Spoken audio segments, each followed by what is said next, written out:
Você está ouvindo Futuro Azul.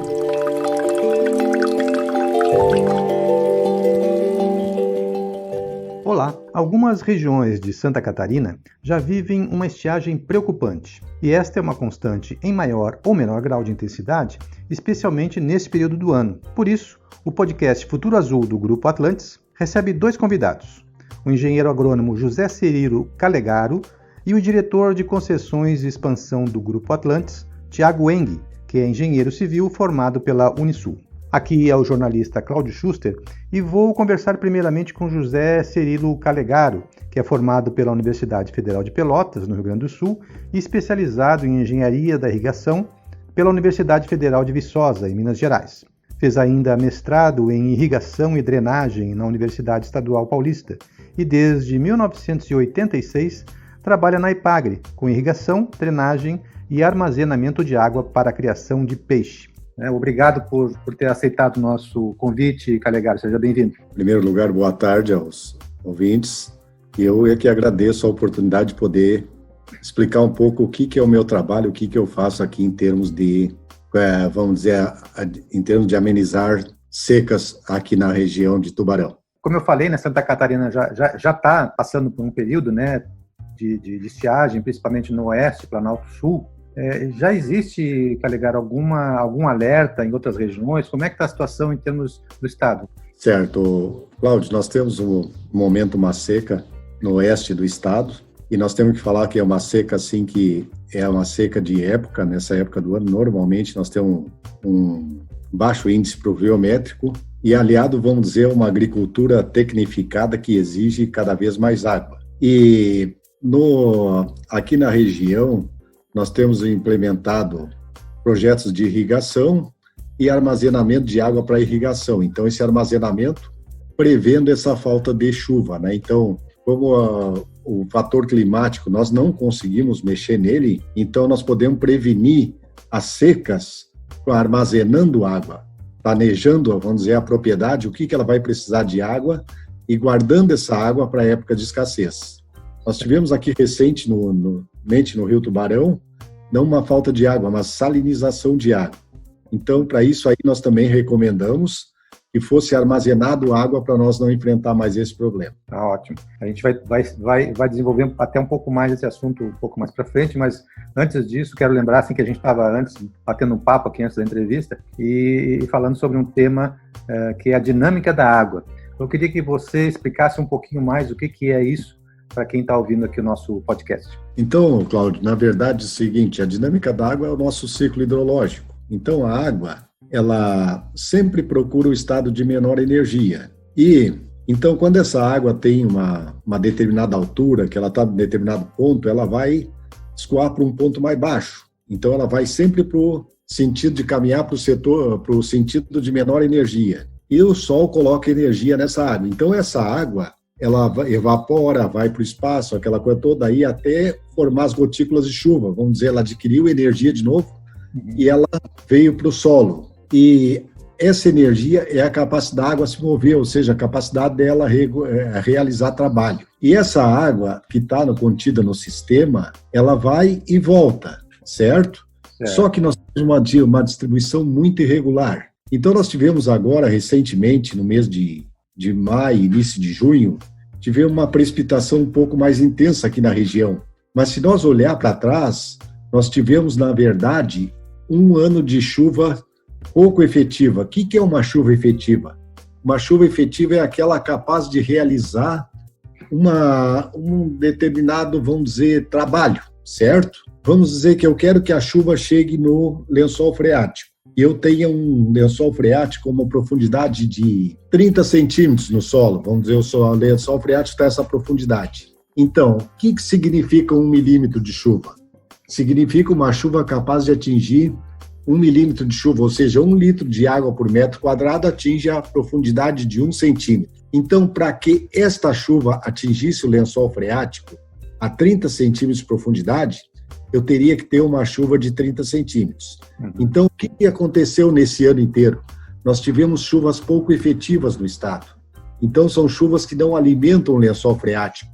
Essa aí é uma das razões também que nós temos os períodos de seca prolongado, e nesses períodos de seca prolongado aconteça um desabastecimento de água, porque o lençol freático não consegue fornecer toda aquela água necessária. Certo. Então, esse é o conceito de chuva efetiva e chuva não efetiva. Chuva efetiva é aquela capaz de realizar atingir aquela profundidade, no caso do lençol freático, que interessa para abastecer esse lençol. E se ela não tiver, por exemplo, se eu tiver uma chuva de 5 milímetros, ou seja, 5 litros de água por metro quadrado, isso é muito pouco em termos de água. Porque se pegar um dia de verão, nós olhando a evapotranspiração, ela é num dia 8, 10, 12 milímetros, ou seja, ela evapora 8, 10, 12 litros de água por metro quadrado. E uma chuva de 5 milímetros, você vê, ela não repõe metade da evapotranspiração de um dia desses. O que é evapotranspiração? É a evaporação do solo e a transpiração da planta. Quais são os principais fatores que levam a uma estiagem, Calegari?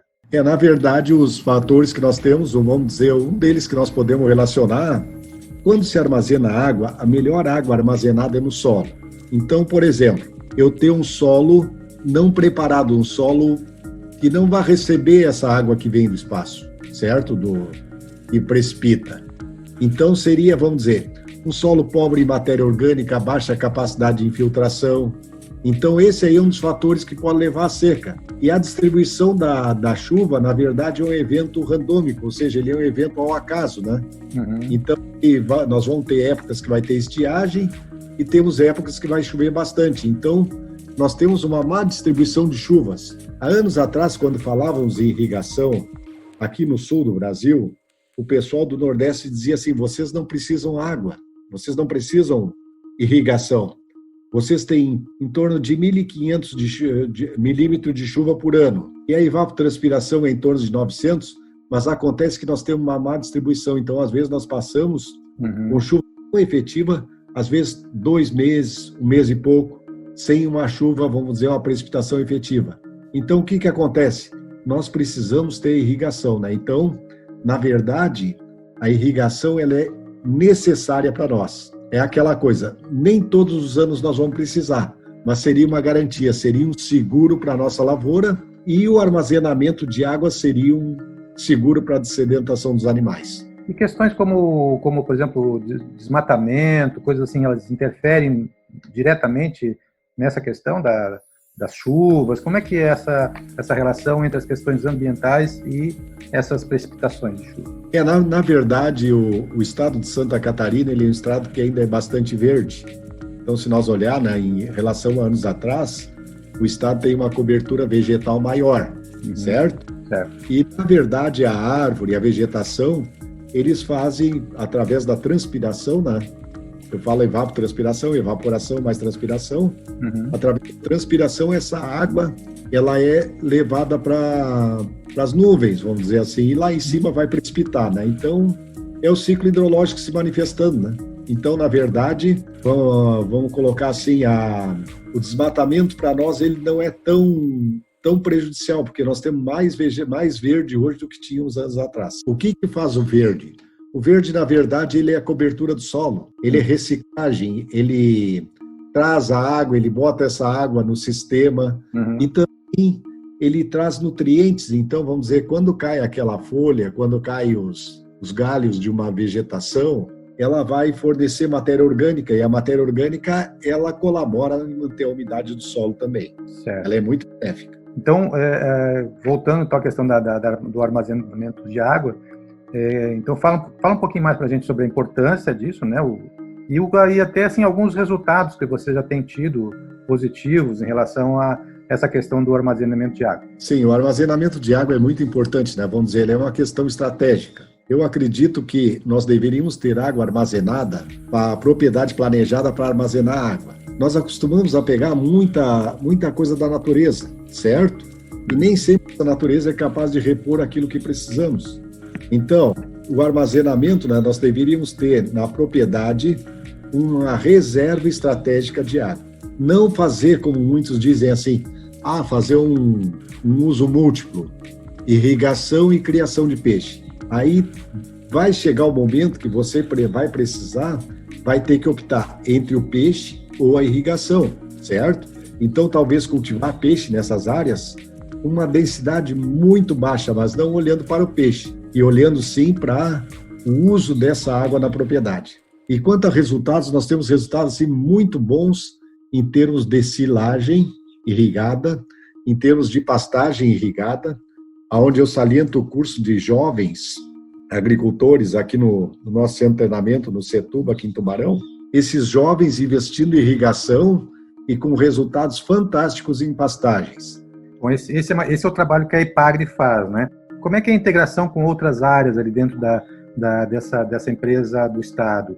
Né? Tem a Epagre Ciran, como é que vocês integram o trabalho? Tem a questão da tecnologia, enfim, como é que funciona, né, para vocês conseguirem esse bom resultado? Na verdade, o Ciran, ele nos fornece dados, né? Então ele vai dizer para nós, vai chover, não vai chover, ele nos fornece dados climáticos, né?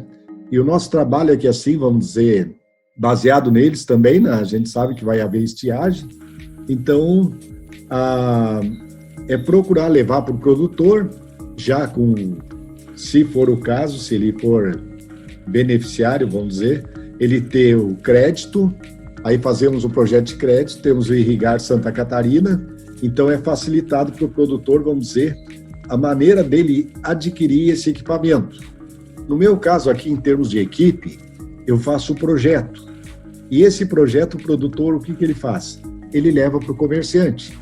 E ele barganha preço, então ele chega lá, eu quero tal equipamento. Então ele vai num fornecedor, vai no outro, leva em alguns, né? Aqui na região tem 5, 6 fornecedores de material de irrigação.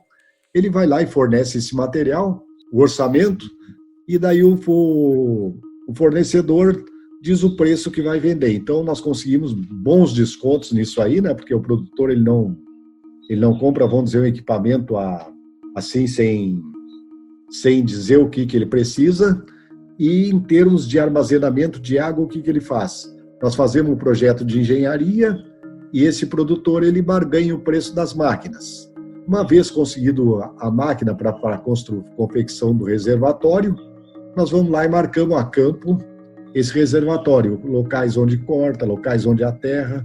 Então esse é o nosso trabalho, né? Nós somos um suporte, nós somos, vamos dizer assim, um facilitador, vamos dizer, entre a implantação do projeto e o comerciante e o produtor. Em termos de tecnologia, como é que nós estamos? Assim, o que tem de avanço importante tecnológico para se conseguir um resultado melhor nessa parte aí tanto de armazenamento como de irrigação, drenagem? Como é que está essa parte da tecnologia, Calegari?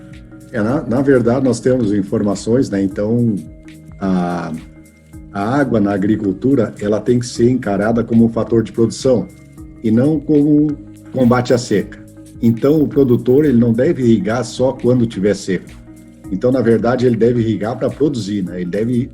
Então, nós temos informações, né, que nos permitem dizer o momento certo de quanta água aplicar e quanto aplicar. Então, os avanços são nesse sentido, né? São programas, são softwares? O que é? Sim. E o que tem ali também?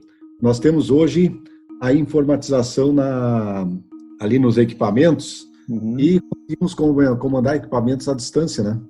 O sinal do celular, tudo consegue irrigar, consegue ligar um conjunto todo. Certo que é uma tecnologia ainda muito cara. E nós temos aqui na região já equipamentos assim totalmente comandados pela internet, via celular, via rádio, né? Só que são muito caros ainda, então não aplicáveis, mas é o futuro, né? Certo. É o futuro. O produtor talvez estiver numa festa lá e dizer assim, ó, no meio da festa ele dizer, eu tenho que irrigar minha lavoura. Ele vai lá no celular e já dá o comando e a irrigação acontece, né? Então ele tem a quantidade de água a aplicar, o tempo de funcionamento, tudo, como é que vai funcionar, as válvulas selecionam onde vai irrigar, onde não vai irrigar. Está chegando, vamos dizer, o futuro aqui também na irrigação. Isso é muito rápido também, né? Esse momento da tecnologia. A gente falou bastante aqui, evidentemente, que é o teu trabalho e a tua especialização na área rural, né, para as propriedades e para a produção.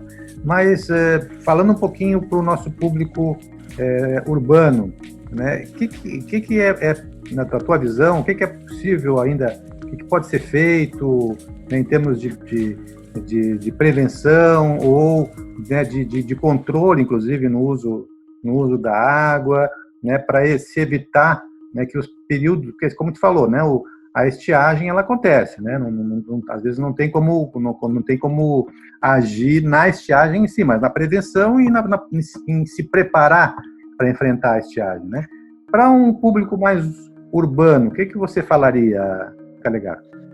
Eu falaria o seguinte, né, que há anos atrás nós já fizemos reuniões no estado de Santa Catarina e aonde tratávamos certos problemas de certas bacias justamente nesse período de consumo urbano, nesse período alto consumo urbano. Por exemplo, praias. Então, o que é dito? O pessoal sempre alega que o arrozeiro, ele pegava toda a água do manancial, do rio. Mas, na verdade, não acontece isso. O arrozeiro pega o quê? A água que está sobrando, e aquela água fica armazenada na lavoura de arroz. Então, na verdade, essa lavoura, ela é um reservatório de água também. Ô, Cláudio, então, o que nós sugerimos? Isso aqui nunca aconteceu a nível do Estado, que fossem criados reservatórios e esses reservatórios fosse armazenado água.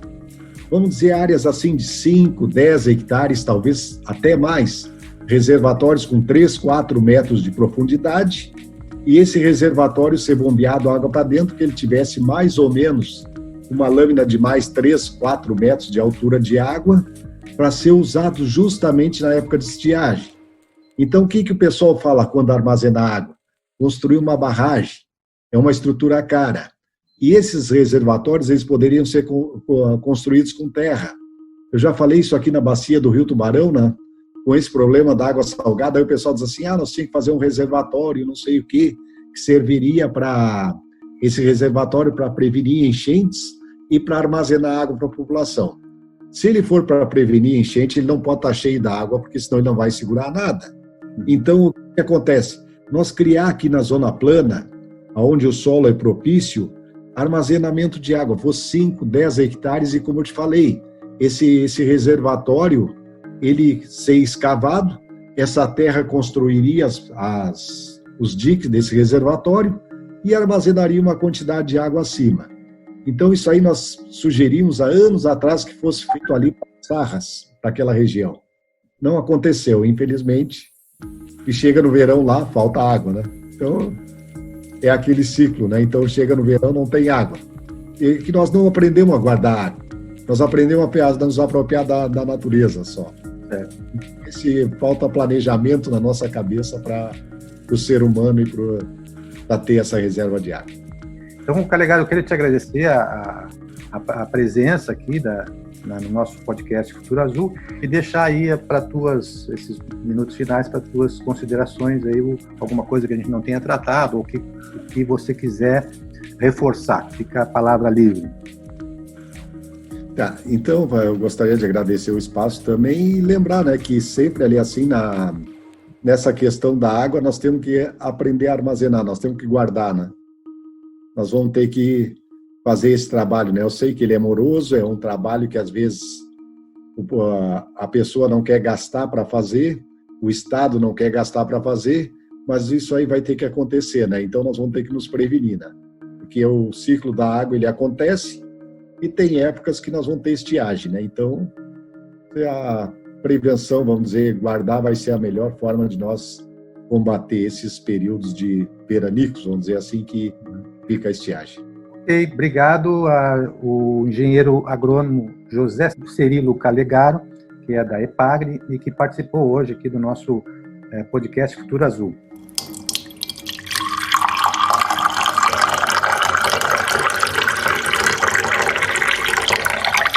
Bom, nós vamos complementar aqui o nosso bate-papo no podcast Futuro Azul com o Thiago Eng, que é diretor de concessões e expansão do Grupo Atlantis, que vai nos falar um pouco mais do ponto de vista urbano, né, das cidades, como é importante as pessoas terem consciência, né, do bom uso da água. Então, Thiago, queria que nos falasse um pouquinho das principais dicas que a Atlantis costuma, inclusive, dar em seus materiais, né, para as pessoas, a respeito dessa questão.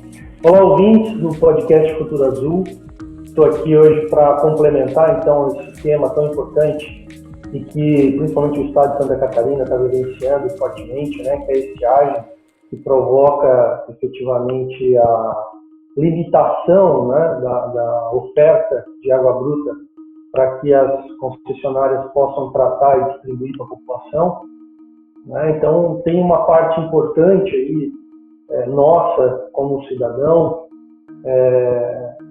de economizar e fazer um uso consciente da água tratada que a gente recebe nas nossas casas, né? Como isso? Tem várias dicas, várias situações que a gente pode fazer para preservar esse consumo de água tratada, né? E, posteriormente, preservar os rios, as lagoas, os poços que são utilizados para captação da água bruta e tratamento e distribuição para a população, né? Que ações são essas? Bom, ações externas das nossas residências, a gente pode citar aí, né, lavação de carros, tentar minimizar isso ou não fazê-lo, né? E limpar calçada, molhar grama, né? Nós estamos aí no período entrando verão, né? Um período quente, onde a grama já cresce normalmente bastante, mesmo com pouca chuva. Não tem por que a gente estar molhando, né? Limpeza de telhados, enfim. Esses tipos de ações são situações que consomem bastante água e têm uma função não tão nobre, vamos dizer assim, né? Outro item que consome bastante água e a gente vê muito uso no verão, principalmente, temporada que a gente está entrando agora, são essas piscinas de plástico, né? Aí de 1.000, 2.000, hoje tem até de 5, 10 mil litros. E muitos usuários costumam, inclusive, trocar essa água a cada 2, 3 dias. Então, são 2 mil litros, 3 mil litros de água a cada 2, 3 dias. Simplesmente jogado fora mesmo, né? Jogado no ralo. E isso é bastante importante para a situação que a gente está passando hoje, né? Olhando para dentro de casa, vamos dizer assim, né? Um olhar mais interno, tem ações também importantes, como tomar banhos mais curtos, escovar os dentes sempre com a torneira fechada, né? Uma limpeza de casa usando balde, usando o mínimo de consumo de água possível, né? Então, são aí pequenas ações que, se tomadas por toda a população, com consciência, com consumo inteligente, a gente consegue minimizar esses efeitos da estiagem que a gente está vivendo, não só em 2020, mas essa situação vem aí, né, dos últimos anos, principalmente no nosso estado. Ô, Thiago, também em locais, por exemplo, onde são condomínios, né, onde tem condomínios, os síndicos também têm um papel importante no sentido de repente, colocar, né, uma orientação no condomínio. São ações que parecem pequenas, mas que na soma tem um efeito grande, não é mesmo? Sem dúvida, são locais onde muita gente mora, né, usando as áreas comuns, vamos dizer assim, né, e que tem um poder de conscientização bastante grande, né? Na explicação, numa reunião de condomínio, com folders, com material exposto ao longo da área comum do condomínio, que faz a gente pensar minimamente, né? Para que dentro do nosso apartamento, para que dentro da nossa casa a gente tenha esse consumo consciente e fora dela também, né? Que nas áreas comuns a gente também consiga ter essas atitudes de consumo consciente de água. Sem dúvida são fatores e pessoas importantes nesse trabalho. Porque o trabalho é uma coisa preventiva, né, Thiago? Porque para se evitar que se chegue a um ponto extremo né, de ter um corte, uma dificuldade maior, tal.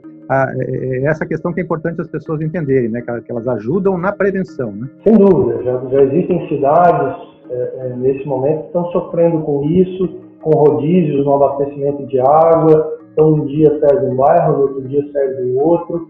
E se todo mundo se conscientizar e consumir com sabedoria, a gente consegue minimamente minimizar essa situação, né? E talvez não precisar passar por isso como alguns municípios estão precisando. Então, é uma situação que todos nós aqui, principalmente do Sul, né, falando aqui, os 3 estados do Sul, estamos muito no limite. Então, mesmo os municípios que não estão sofrendo com isso hoje podem vir a sofrer. Então, é importante que desde já a gente se conscientize, e se cuide e consuma com inteligência para efetivamente, como você falou, prevenir, né, a necessidade desse tipo de ação mais drástica, né?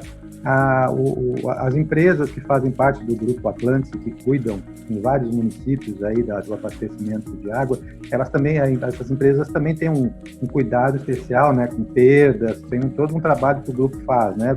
Se puder dar uma resumidinha para a gente encerrar nesse trabalho aí de também da parte das empresas de também cuidar desse controle da água, né? Sem dúvida, perdas é uma situação bastante crítica aí já no país, né? Então, a média nacional bate em termos de 50% a 60% de desperdício de água nas redes, seja por falta de manutenção, por falta de cuidado, por perda comercial que a gente fala, então são os gastos, os desvios de água, né? E as empresas do grupo, as concessionárias do grupo, sempre têm um trabalho contínuo buscando minimizar essas perdas, né? Com pesquisa de vazamento, ou seja, aquele vazamento que não aflora para a rua, né, que não se enxerga. A gente tem mecanismos para pesquisar, para buscar esse tipo de vazamento e consertá-lo, minimizando essa perda de água na distribuição. Também foco nos desvios de água por furto, tem um trabalho constante também. Então, com certeza, é uma situação que é trabalhada constantemente nas concessões para minimizar essa situação, que também tem um peso considerável aí nessa condição que estamos vivendo hoje. Bom, então agradeço a participação do Thiago Eng aqui do Grupo Atlântico no nosso programa. E obrigado, Thiago, valeu. Se tiver alguma coisa para complementar, mas desde já eu te agradeço. Obrigado, estamos sempre à disposição nesse importante canal aí, falando sempre de saneamento. Obrigado a todos. Todos os episódios do podcast Futuro Azul estão nas plataformas digitais e no site grupoatlantis.com.br. Obrigado pela companhia e até o próximo. Um abraço.